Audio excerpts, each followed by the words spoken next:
hello. Welcome back. I am T with T's Thomas Jewels. I'm independent consultant with Paparazzi Accessories. This is a different type of video. I know it's been a while since I've seen you guys. A lot has went on these last couple of weeks. I think it's been about 4 weeks. Yeah, so a lot has went on. So I'll give you an update of my life and what's been going on. For those of you that don't know, I am dealing with the HER2 positive um, breast cancer right now, and I started my journey back in April, so we are like on the second session of my chemotherapy treatments. So it has been a long journey. It feels like a long journey, although it's been about 6 months. It still feels like it's been a long journey, but we're gonna get you filled in on all the things that's been going on in my life. So I started my original sessions were once every week. We were doing chemotherapy every week, up until about 2 weeks. Well, actually, what 6 weeks ago, 6 weeks ago, we started on the second portion of my treatment, which was one treatment every 3 weeks. So we are on, and that particular cycle runs for 4 cycles. So that's like 4 treatments every 3 weeks for the next 4 cycles. Well, one cycle, but the one cycle is 4 treatments. So I'm actually in my second part of the treatment, so I only have 2 more to go. And this particular one consists of the Keytruda, the carbotixin, I think it is, and then the one is called the Red Devil. I'll actually insert what it is. So the Red Devil, let's back up a little bit. So a couple of weeks ago, I actually wasn't feeling well. I had to be admitted to the hospital. So I was in the hospital for a week. A lot of times with chemotherapy, I had heart surgery done a year ago. So in the process of the heart surgery, I had a valve replacement, a mitral valve replacement. I wind up with the pacemaker because I had a low heart rate. Then later on, say about 2 weeks after I had the surgery done, 2 to 3 weeks after I had the surgery done, I had to be readmitted in the hospital. And at the time I was readmitted, they realized that I had AFib, which is atrial fibrillation, which means a high heart rate. So not only did I have a low heart rate, I also had a high heart rate as well. So with that being said, they had to put me on medication to kind of control it. As of last year, my last episode with AFib was back in August of last year. So this year when I went in for my checkup, he was like, "Oh, everything is going great. We can downsize on the medication because you haven't had an episode since August of the following year.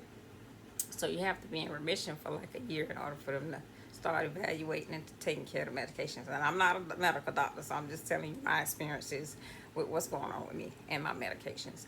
So they took me off of like the blood thinner and gave me like a bare aspirin, and then dropped back on the blood pressure pills because AFib is actually, with the high heart rate, it can cause you to have blood clots, and it can give you a stroke because where your heart rate normally beats 120 at resting, you might be beating 165 and you're resting. So that can cause you to have a stroke. So they don't want that to happen. So they put you on blood thinners and a blood pressure medication. And I have no blood pressure problems, or, my blood pressure has always been, normally it's pretty low. So in the process of me doing the chemo is another thing. So sometimes the stress of just you going through physical things can send you into AFib, which makes that heart rate go higher. In my case, because I am on chemotherapy and the medications that I'm taking, it sent me into a AFib attack. So I actually went into the hospital because I was actually weak. I wasn't feeling very well. It went on like for at least 3 days. I mean, I was in the bed, not able to get up. I couldn't even get up to go to the bathroom or just walk into the kitchen. It was so bad till I couldn't even sit up and eat. I was laying down to eat and drink. So my husband decided to take me to we called the doctor. They said, go ahead and go to the emergency room. So we went to the emergency room. And as I was in the back, they had call me to the back. They had checked my blood pressure, checked my heart rate, all this stuff when I came in. Everything was fine. But by the time I got to the back and I was on the table and they reconnected me to the heart machine, my heart rate went up to like 165. And you know, just this went on for like hours and hours and hours. So they gave me some medication through IV to try to lower it, but because now I was so weak because my blood pressure was actually low, so they couldn't give me but so much medication because the medication was actually taking my blood pressure even lower. So we had to just kind of wait it out to see how things were going to come. And if your heart rate doesn't come back down, they actually have to go in and shock you. You know how they use electrical shocks? They have to go in and shock that heart back into rhythm. So it stayed like that for at least 2 days. And on day 2, they was deciding they was going to have to go ahead and shock it back into rhythm. And at the time, he was like, well, we're going to go ahead and schedule you. We'll do it this afternoon. We're going to go ahead and shock you back into rhythm. So by the time he goes to make that appointment and get the time, my heart went back into its natural rhythm. went back into its natural rhythm. So I'm like, okay, how you going to shock me into rhythm? They say they normally put you to sleep. You won't remember anything. Then they'll shock the heart back. But happened so I didn't have to do that. So what they decided to do was they would say, okay, now the chemo medication is causing this issue. We're going to have to address this issue now, and then later on deal with the medications afterwards. Because as long as I'm getting the chemotherapy, I can't get microablation, which they go in and they actually do some kind of surgery where they kind of solder that blood vessel that caused you to have AFib. They can't go in there correct it. But because I'm going through chemotherapy, right now that's not an option. We're going to finish the chemo and then worry about surgery on that later on at a later date, depending. And it may go back into its natural rhythm. We just don't know. So in the process of I'm losing my chain of thought. Sometimes that's what chemo do for you. I got a notepad, but I'm still losing my chain of thought. Oh well. So they were talking about shocking it back into rhythm. It actually went back into its regular rhythm finally, and it did go up like one more time after they canceled that. It did go back up one more time, but then it got back into rhythm and stayed into rhythm. So they actually put me on a new medication along with my blood pressure and my instead of bare aspirin, they put me back on Eliquis. So I have the Eliquis, the blood thinner, and a new mask that is not a long-term medication for AFib, but it's going to help me get through my chemo and keep that heart rhythm where it needs to be. So a lot of times, even with AFib, stress can cause you to have AFib. You know, your body, right now, my body's going through so much. And with all that being said, so yeah, we're on the second cycle of my 4 that I'm supposed to be getting.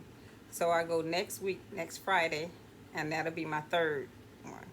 So this one here, this is my 2nd week. This is my 2nd week on the 2nd cycle of the 4th cycle. I stay ill. I'm just starting to feel better. So I've been sick now for at least a week and a half. Just starting to feel better. Like I say, the first treatment, and they gave me 2 of the Red Devils, so she had to cut my treatments in half. So the first one that I got 2 of the tubes. I'll actually insert it's like a syringe, and they manually insert it in your port when you're getting your infusion.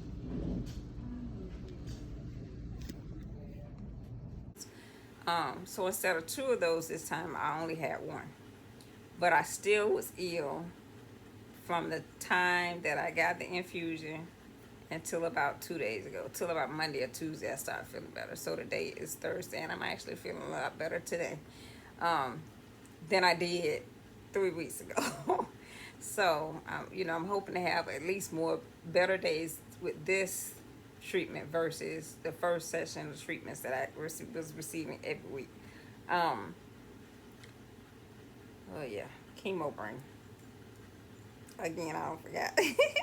But one of the other things, the treatments is causing like my nails to be dark. I did have a pimple breakout where I had like a lot of blackheads. So the medications that they give you, it causes skin issues too.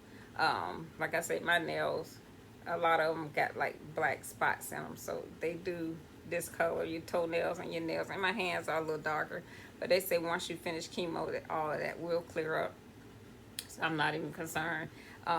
I say my skin will clear up too, so I still exfoliate every day. Still exfoliate, still moisturize, making sure I, put that moisture back into my skin. Um, what else I had to say?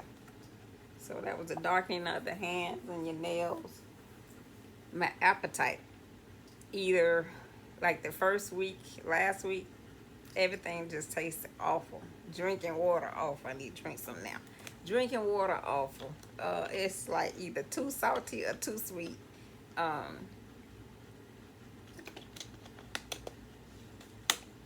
Nothing tastes good, so it's your taste buds are definitely off. Normally, foods that you normally like, they don't taste any good.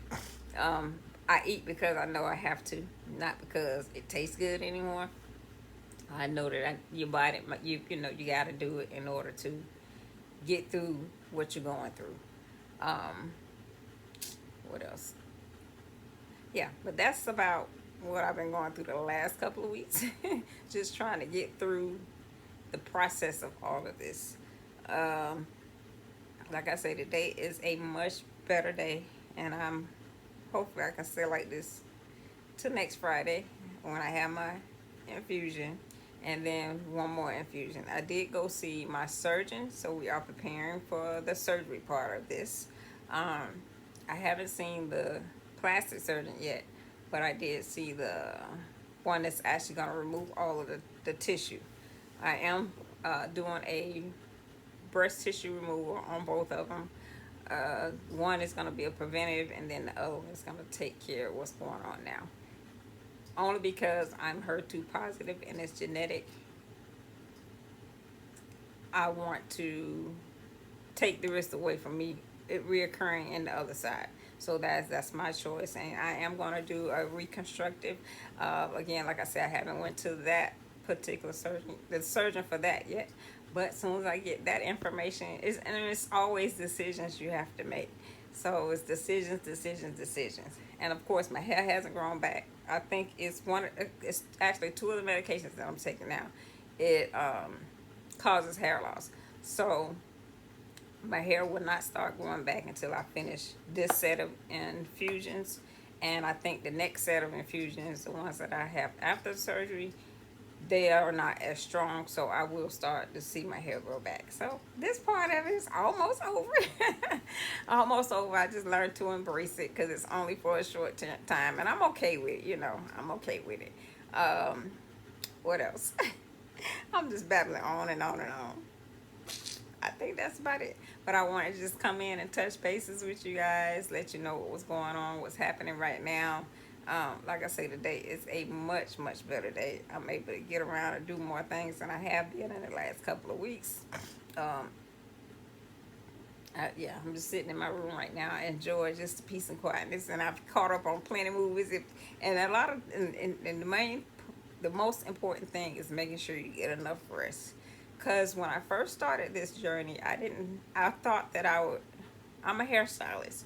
So I thought maybe that I would be able to still kind of work a little bit, That wasn't happening. It was like immediately, once I started that first treatment, it was like, I don't understand how people are able to do their day to day, and then they have children. So my heart goes out to people that have the children that they have to take care of on top of trying to take care of themselves. It's very, very, it's tedious.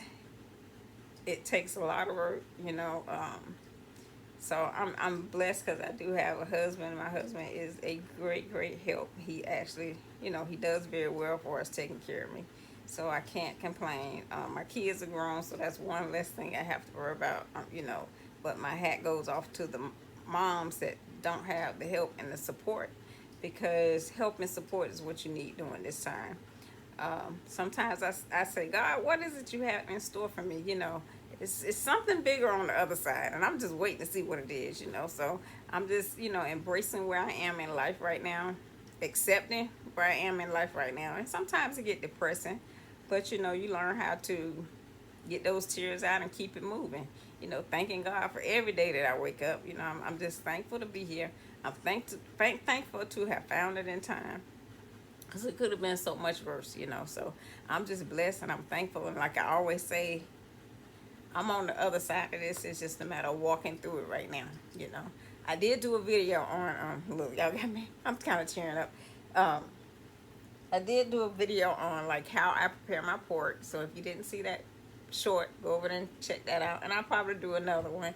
But it's preparing your pork for chemotherapy when you go. They do give you numbing cream, and I suggest you use the numbing cream because it's been one time when I had to go to the hospital and I didn't use any numbing cream, and they had to use the port, and oh my goodness, that was not a good feeling.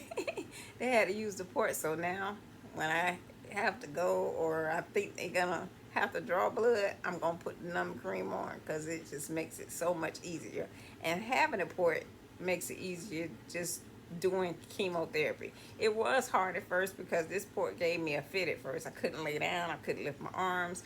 So now I think my body finally has gotten used to it. It's still not 100%, but it's much better than it was months ago when I first got it. So ports, they do help, but at the same time, you have to, some people's bodies can't, they do reject them, you know, so it's like a foreign object in your body. So sometimes your body do reject them. So just be aware of what your body is doing. And even going through chemotherapy, you have to be aware of what your body is doing. When you're making sure you hydrate, you gotta stay hydrated. And that's one of the things that I try to do is make sure I stay hydrated, especially the day before and the day after chemotherapy. And my enter aid, I do still take that. I don't have to take as much as I was before, but I do take that the day of chemotherapy and the day after chemotherapy because it helps to settle that stomach and help me to be able to eat food without it messing, you know, because your stomach just be, it turns upside down. So it does help me to be able to consume food much better. So enter aid, that's like the number one thing I recommend for people that are going through chemotherapy, to get some enter aid. And you could take those, like I say, the day of chemotherapy. I take them on an empty stomach for an hour or 30 minutes before a meal. You could take them the day of chemotherapy during that day if you want to eat, drink one, and then 30 minutes later eat. The next day you take them, it's going to help your stomach. What else? I think that's about it. But like I said, I just wanted to come in and touch bases with you guys, let you know what's going on in my life, my side of the world right now. I need to go outside and enjoy some of this sunlight for a change. Because it was actually hailing the other day, and it's like, it had to be like 2 o'clock in the day, and it was hailing. I'm going to have to post a picture on my timeline. But it was actually hailing. I post a picture on here as well. But it was actually hailing. I was like, oh my God. And a friend of mine, she doesn't stay far from me, but she had more than I did. Her sidewalk was loaded with hail, but mine was just, you know, still a lot. And I was like, I thought it was gonna break a window or something because it was falling so hard. And it was like 80-some degrees, and we getting hail, but it's okay. You know, it's climate change. So, but anywho, I want to thank you guys for coming out. Please, if you find that this video can help someone else or help someone you know. Like I said, I'm not a doctor. I'm just giving you my personal experiences with my situation. Each situation is different. Everyone has a different treatment plan. I mean, but the end result is to be cancer-free. And if you can't be made whole, to look like, you know, you were before before you even started chemotherapy. So again, it's a process. It's a journey. If I can help someone else, and you know, I want to be able to help somebody else get through this. You know, keep your family and your friends close. If someone says, you know, let me know if you need anything, you know, the ones that want to do things for you. So allow them to do those things for you. Because you're going to need all the help and support that you can get. If you need to talk to someone, support groups, they have support groups out there. Find you a group, get into a group. You're not the only one going through. You know, sometimes we think we're the only ones going through. And it's a young lady that I work with, and now she's going through. She has stage 3, and she has 3 young children. So she's going through right now. And, you know, it used to be like far and sporadic where you found people that were going through like breast cancer. But now it's like you got 5 people, you probably wind up with 3 or 4 in that 5 that has breast cancer. So it's not as uncommon as we think it is. We just have to be aware and about our own bodies. So making sure you check yourself. Self-examination is going to be the key. You know, you still want to go and get your mammograms done 6 months to a year, whatever your care provider suggests you do. But making sure you do self-examinations is going to be very important. And like for me, like I said, I had just went through heart surgery, so I went into my primary care because I was having shoulder issues after the heart surgery, and I couldn't raise my arm and shoulders, you know, stuff like that. So I was just going in for my shoulder, and she was like, well, it's time to have a mammogram done. You hadn't had one in like 2 years. So it's been 2 years since I had a mammogram. With COVID and stuff, I just didn't. Oh, I do it after COVID. So she says, let's do it in December. I was like, well, no, I'm not ready for it right now. Let's wait. I'll do it in January. So that's when I decided to go ahead in January and have my mammogram done. And again, I'm thinking it's going to be a regular examination. I'll be okay. And it didn't turn out that way. So even if I didn't have the shoulder issue and I didn't go into my primary care, who knows? So I always say God always works in ways that we never really expect. And chemotherapy does affect your heart. So for me, I felt like God already knew in his plan. He already had it planned out. Because if I hadn't had my heart valve replacement and then have to go through the chemotherapy part of this, my heart wouldn't have been strong enough. So at this point, I was at my fittest state. You know, physically I was, got healthier.